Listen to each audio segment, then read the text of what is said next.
런던의 미슐랭 레스토랑에선 오늘도 고급 요리가 쏟아지지만 그 도시를 벗어나는 순간 사람들은 영국이 아니라 몰락한 제국의 뒷골목에서 살아가고 있습니다. 오늘 우리는 어떻게 한 나라 안에서 런던만 21만 명의 부자를 품고 나머지 영국은 미국 최빈곤주보다 가난해졌는지 그 잔혹한 비밀을 끝까지 파헤쳐 보려고 합니다. 런던의 화려한 금융가를 걸어보시면 마치 다른 나라에 온 것 같은 착각이 들 정도죠. 이곳에는 무려 21만 5천 명이 넘는 백만장자들이 살고 있으며 500만 장자만 해도 516명, 그리고 억만장자가 45명이나 됩니다. 그런데 더 놀라운 것은 이런 극단적인 부의 집중이 영국 전체에 어떤 파장을 일으켰느냐는 점입니다. 런던을 제외한 나머지 영국 지역의 가처분 소득이 미국의 가장 가난한 5개 주보다도 낮다는 사실을 아시나요? 이게 바로 한때 세계를 호령했던 대영 제국의 현재 모습입니다. 오늘 우리가 파헤쳐볼 이야기는 어떻게 하나의 나라가 이토록 극단적으로 쪼개질 수 있었는지에 대한 충격적인 진실입니다. 1979년 마가렛 대처가 총리로 당선되었을 때만 해도 영국은 완전히 다른 문제로 골머리를 앓고 있었습니다. 바로 걷잡을 수 없는 인플레이션이었죠. 상황이 얼마나 심각했냐면 1970년에 100파운드였던 물건이 1979년에는 300파운드가 넘어버렸다니까요. 이런 미친 물가 상승이 어떻게 가능했을까요? 가장 큰 원인은 1970년대에 두 차례나 터진 석유 파동이었습니다. 오펙이 원유 가격을 2배, 심지어 3배까지 올리면서 주유소에서 장 보는 곳까지 모든 물건값이 하늘 높은 줄 모르고 치솟았거든요. 여기에 노동조합들이 물가 상승을 빌미로 임금 인상을 강력하게 요구하면서 악순환의 고리가 완성됐습니다. 물가가 오르니까 임금을 올려달라고 하고 임금이 오르니까 또 물가가 오르는 지옥 같은 상황이 반복됐던 거죠. 대처 총리와 그녀의 경제 참모들인 제프리 하우, 키스 조지프, 앨런 월터스 같은 강경 통화주의자들은 인플레이션을 영국 경제의 최대 적으로 규정했습니다. 그리고 이를 해결하기 위해 정말 과감한 처방을 내렸어요. 첫 번째로 화폐 공급량을 대폭 줄였습니다. 시중에 돌아다니는 돈의 양을 강제로 줄여서 인플레이션 압력을 낮추겠다는 전략이었죠. 실제로 통화 공급 증가율이 1984년 연 12%에서 6%로 절반 가까이 떨어뜨렸으니까요. 두 번째는 더욱 충격적이었습니다. 1979년 6월 기준금리를 12%에서 14%로 올렸고 11월에는 무려 17%까지 끌어올렸어요. 영국 역사상 최고 수준이었습니다. 돈을 빌리는 비용을 엄청나게 높여서 신용 확장을 막고 인플레이션을 잡겠다는 의도였는데 이게 영국 경제에 어떤 결과를 가져왔는지 상상이 되시나요? 세 번째로는 정부 지출을 대폭 삭감했습니다. 1979년 GDP의 4.7%였던 공공부문 차입 규모를 1983년에는 1.5%까지 줄였으니까요. 경기가 나쁠 때는 보통 정부가 돈을 더 써서 경제를 부양하는 게 상식인데 대처 정부는 정반대로 갔습니다. 심지어 세금까지 올렸어요. 이미 경기 침체로 고통받는 상황에서 말이죠. 당시 상황이 얼마나 절망적이었는지 보여주는 숫자가 있습니다. 실업자가 200만 명을 넘어섰고 매달 10만 명씩 새로운 실업자가 생겨났어요. 364명의 경제학자들이 타임스에 공개 서한을 보내서 이런 정책은 경제 이론적 근거가 전혀 없다고 비판할 정도였죠. 그런데 놀랍게도 이 고통스러운 처방이 효과를 보기 시작했습니다. 1979년 13%였던 인플레이션이 1983년에는 5%까지 떨어졌거든요. 문제는 그 대가가 너무나도 컸다는 점입니다. 높은 금리와 강해진 파운드, 그리고 정부 지출 삭감이 합쳐지면서 영국 전역의 제조업 도시들이 초토화됐습니다. 영국의 산업 기반이 심각하게 훼손되면서 지역 간 불평등이 본격적으로 시작됐어요. 그런데 흥미롭게도 런던만은 상황이 완전히 달랐습니다. 제조업 중심이 아니라 서비스업 중심의 경제 구조를 가지고 있었거든요. 1980년대 중반까지 영국 북부와 스코틀랜드, 웨일스의 실업률은 모두 15%를 넘었는데 런던과 남동부는 10% 미만을 유지했습니다. 여기서 대처 총리의 또 다른 혁신적인 정책이 등장합니다. 바로 빅뱅이라고 불리는 금융규제 완화 계획이었죠. 런던을 세계적인 금융허브로 만들겠다는 야심찬 비전이었습니다. 고정 수수료 제도를 폐지하고 외환 거래 제한을 없애고 단일 거래 용량 규칙도 철폐했어요. 외국인 투자를 적극 유치하고 전자 거래 시스템도 도입했습니다. 결과는 정말 극적이었습니다. 국제은행들이 런던에 4억 5천만 파운드를 투자했고 1,500명의 새로운 백만장자가 탄생했어요. 런던은 명실상부 세계 최고의 금융 중심지로 자리 잡게 됐습니다. 표면적으로 보면 영국 경제가 크게 성장한 것처럼 보였습니다. 대처 총리 집권 초기 약 1조 파운드였던 GDP가 1990년 퇴임할 때는 1조 4천억 파운드까지 늘어났거든요. 1인당 GDP도 15,500파운드에서 19,900파운드로 증가했습니다. 숫자만 보면 영국이 점점 더 부유해지고 있다는 인상을 받을 수 있죠. 그런데 이런 통계는 전체 그림을 제대로 보여주지 못합니다. 같은 기간 동안 불평등을 나타내는 지니 계수가 25에서 35로 급격히 상승했어요. 1인당 GDP 증가율이 30%였는데 불평등은 40%나 악화된 겁니다. 영국이 전체적으로는 더 부유해졌지만 그 부가 매우 불균등하게 분배됐다는 뜻이죠. 이런 현상이 나타난 근본적인 이유는 대처 정부의 탈산업화 정책 때문이었습니다. 1979년 영국 GDP의 약 30%를 차지하던 제조업이 1990년에는 16%로 절반 가까이 줄어들었어요. 같은 기간 제조업 일자리는 무려 40%나 사라졌습니다. 여기서 중요한 건 산업 구조 변화가 고용에 미치는 파급 효과입니다.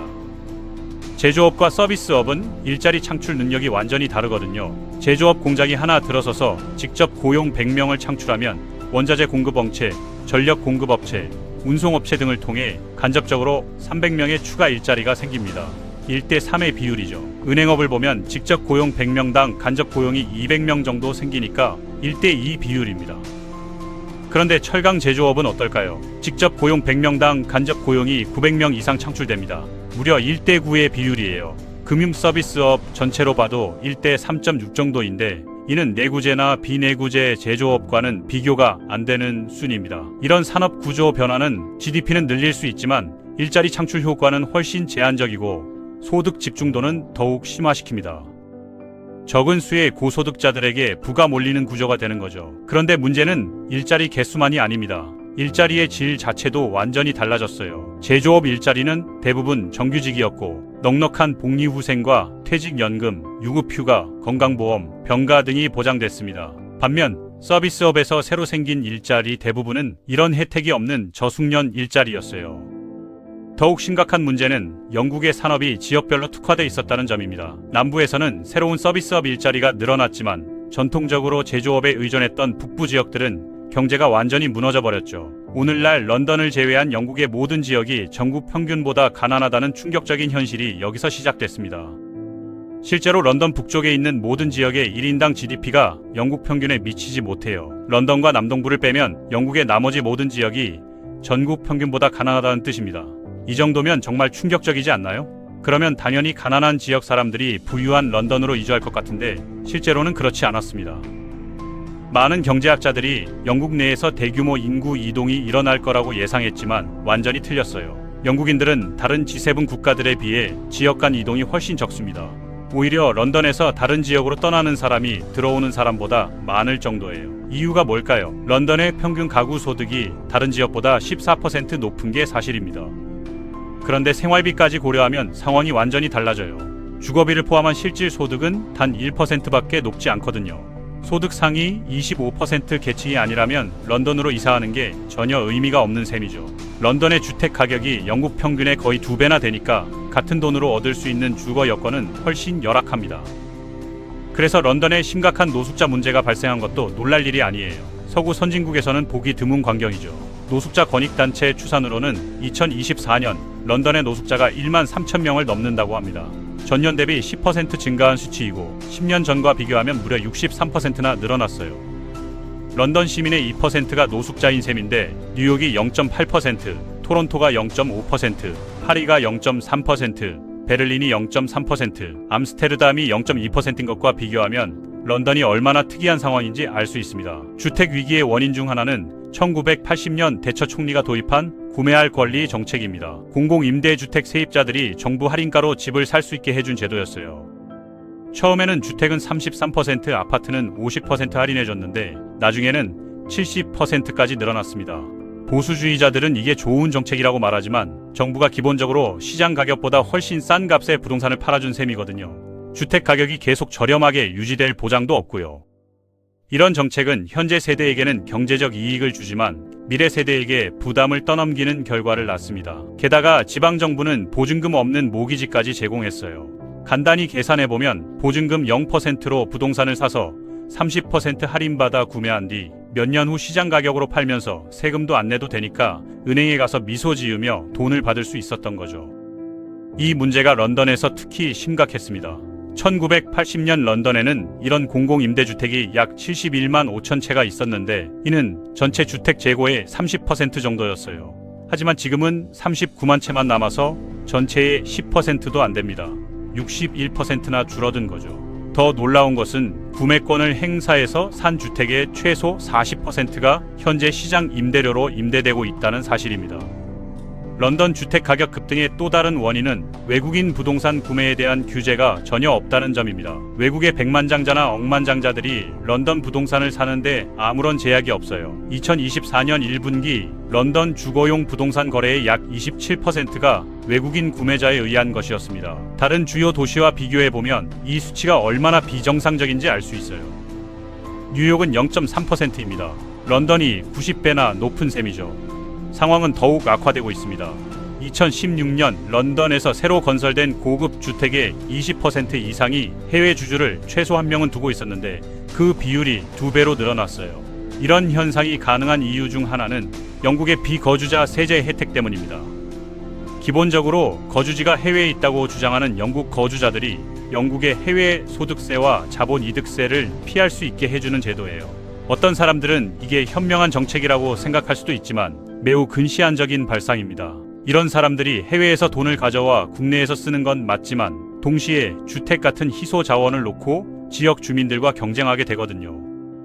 몇 명 정도라면 큰 문제가 안 되겠지만 8만 3천 명이나 된다면 심각한 문제가 됩니다. 전 세계 여러 나라들이 부유층을 자국에서 돈 쓰게 하려다가 주택난을 초래한 경우가 많아요.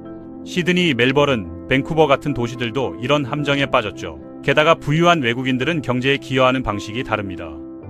병자나 노인을 돌보는 일은 하지 않고 지역에 새로운 사업을 열어서 지역민을 고용하지도 않아요. 그냥 고급 주택과 자동차를 소유하고 밖에서 식사하고 쇼핑을 할 뿐입니다. 경제에 어느 정도 기여하는 건 맞지만 통계를 부풀리는 효과일 뿐이에요. 모든 게 지역 주민들의 이익을 희생하면서 이뤄지고 있습니다. 하지만 주택 문제는 빙산의 일각일 뿐입니다. 더 심각한 문제는 영국이 수십 년 동안 투자를 어디에 집중했느냐는 점이죠. 답은 간단합니다. 런던에만 몰아줬어요. 대부분 런던 사람들이 지하철이나 인프라에 대해 불평하는데 분명히 이 사람들은 영국의 다른 지역을 가본 적이 없을 겁니다. 영국의 교통 투자를 보면 런던이 압도적으로 많이 받아요. 시민 1인당 약 1200파운드씩 받는데 북동부와 비교하면 430파운드, 이스트 미들랜드는 350파운드에 불과합니다. 가장 가까운 남동부 지역조차 런던의 절반 수준밖에 못 받아요. 객관적으로 말해서 만약 북부 지역이 런던과 동일한 1인당 투자를 받는다면 추가로 1400억 파운드의 투자를 받게 될 겁니다. 이는 엘리자베스 라인을 7개나 더 건설할 수 있는 규모예요. 더 심각한 건 영국이 다른 나라들에 비해 교통에 투자하는 돈 자체가 적다는 점입니다. OECD 자료에 따르면 영국은 1995년부터 2020년까지 매년 GDP의 0.3%만 도로 건설에 투자했어요. 이탈리아는 0.4%, 독일과 미국은 0.5%, 프랑스는 0.6% 이상인데 말이죠. 투자 부족으로 인해 런던 외 지역 도시들의 생산성이 떨어지고 있습니다. 도로와 철도 연결이 약하다 보니 규모의 경제를 달성하기 어렵고 통근 가능한 범위가 줄어들어서 관련 일자리도 감소하고 성장도 둔화되고 있어요. 이 문제를 단적으로 보여주는 독특한 데이터가 있습니다. 영국은 서유럽에서 거의 유일하게 도시 규모와 경제적 생산성 사이에 강한 상관관계가 없는 나라예요. 인프라가 취약해서 이런 현상이 나타나는 거죠. 교통만이 아닙니다. 연구개발 분야에서도 똑같은 편준이 벌어지고 있어요. 연구개발 투자는 주로 생산성과 소득 향상으로 이어지는 고소득 지역에 집중됩니다. 그래서 런던이죠. 2016년 정부가 1인당 연구개발에 투자한 금액을 보면 영국 북부가 21파운드, 미들랜드가 14파운드인데 런던은 60파운드였어요. 이렇게 되면 선순환 구조가 만들어집니다. 더 많은 연구개발이 런던 기업들의 더 빠른 성장을 의미하고 이는 다시 더 많은 민간 자본이 연구개발에 투입되는 결과로 이어지거든요. 그런데 영국은 예외적입니다. 독일 같은 나라에서는 가난한 지역일수록 공공 연구개발 지원을 더 많이 해줘요. 차트에서 거품이 작을수록 공공 연구개발 지원이 많다는 의미인데 영국은 정반대입니다. 결과는 명확해요. 지원이 가장 필요한 곳은 더욱 황폐해지고 있습니다. 영국의 연구개발 정책은 불평등을 해소하기는커녕 오히려 심화시키고 있어요. 정부가 연구개발 투자 지역을 우선순위를 두는 데는 논리가 있습니다. 기업들이 이미 연구개발을 많이 하는 곳에 투자하면 시너지 효과를 낼 수 있다는 거죠. 하지만 영국은 그런 식으로 하지 않아요. 실제로 런던 같은 지역은 정부 연구개발 지원을 지역 내 기업들이 수행하는 연구개발 규모에 비해 더 많이 받고 있습니다. 반면 영국의 다른 지역들은 상대적으로 적게 받고 있어요. 간단히 말해서 런던 밖 지역의 기업들은 차별받고 있다는 겁니다. 이런 불균형은 교육과 인재 유출 문제로도 이어지고 있습니다. 영국의 최고 대학들 대부분이 런던과 옥스포드, 케임브리지에 집중돼 있어서 우수한 인재들이 자연스럽게 남동부로 몰리게 됩니다. 옥스포드와 케임브리지는 런던에서 1시간 거리에 있으니까 사실상 런던 경제권이라고 봐야죠. 여기서 공부한 학생들이 졸업 후에도 런던에 남아서 일할 가능성이 높고, 이는 지역 간 인재 격차를 더욱 심화시킵니다.